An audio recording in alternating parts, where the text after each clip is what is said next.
munaasabadan oo ahayd mid tababar ciidan loogu soo xiriyay cutubyo ka mid noqonaya ciidamada xoogga dalka Soomaaliyeed gaar ahaan ciidamada sida gaarka u tababaran ee Kumaandooska Sheekh Danab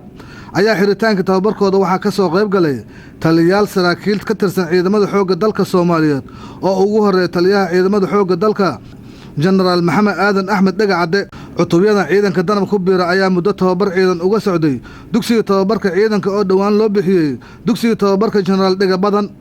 Kumaandooska tababarka dhamaysata ayaa soo bandhigay gaadaka ciyaar tabta dagaalka iyo xirfado kale oo ay barteen intii ay u socotay barashada xeeladaha dagaalka ciidan taa oo muujinaysa sida ay ugu diyaar garoobeen difaaca dalka iyo dadka Soomaaliyeed taliyaha dugsiga tababarka ciidanka xoogga dalka Soomaaliyeed Cabdullaahi Cali Caanood ayaa uga warramay saraakiisha tababarka ciidan u soo xireysay wuxuuna xusay inay qaateen tababar ciidan oo dhameystiran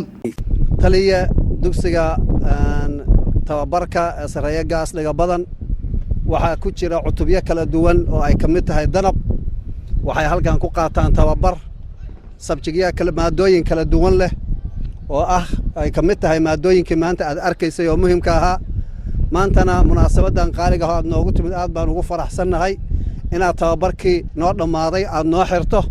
saraakiishoodu waa saraakiil tafo aad u shaqeysa askartuna waa askar aad u wanaagsan si wanaagsan bayna tababarka u qaataan sida macallimiintooda ajnabiga ah noo sheegeen iyo kuwada Soomaaliga ahba taliya maanta ay ku soo dhawow dugsiga tababarka ee sareeya gaas General Dhiga Badan oo ay u xirantay tababarkii Danab oo aad maanta noo xiran taliyaha ciidamada xoogga dalka Soomaaliya General Maxamed Aadan Axmed Dhagacade oo ciidanka tababarka u jeeday qodbad dhinacyo badan taabanaysa ayaa sheegay in ciidamada xoogga dalka Soomaaliya looga fadhiyo inay dalka nabad ku soo dabaalaan waa idinku hambalyeynaya tababarkaas Danab ee aad bilowdeen ee aad ku guulaysateen marxaladiisii koobaad waa idinku hambalyeynaya waxaan rajaynayaa tababarka ku xiga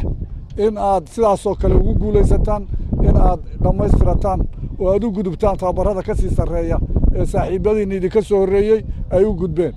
waxa ciidankan aad ka tirsantihiin ee aad hadda ku soo biirteen ee tababarkiisa koobaad ee asaasiga aad qaadateen aad iyo aad baa loogu hanweeyahay ciidamadana wuu ka gedisan yahay waa ciidan gaar ah weeye oo ciidamada kale ka gedisan marxaladan aynu hadda ku jirana waa ciidan tababarkooda iyo aqoontooda iyo jiritaankooda aad iyo aad loogu baahan yahay cadawga aynu la dagaalamayno ee soo wajahay darteed aad baa loogu baahan yahay guud ahaanna waa ciidan loo baahan yahay mar kasta oo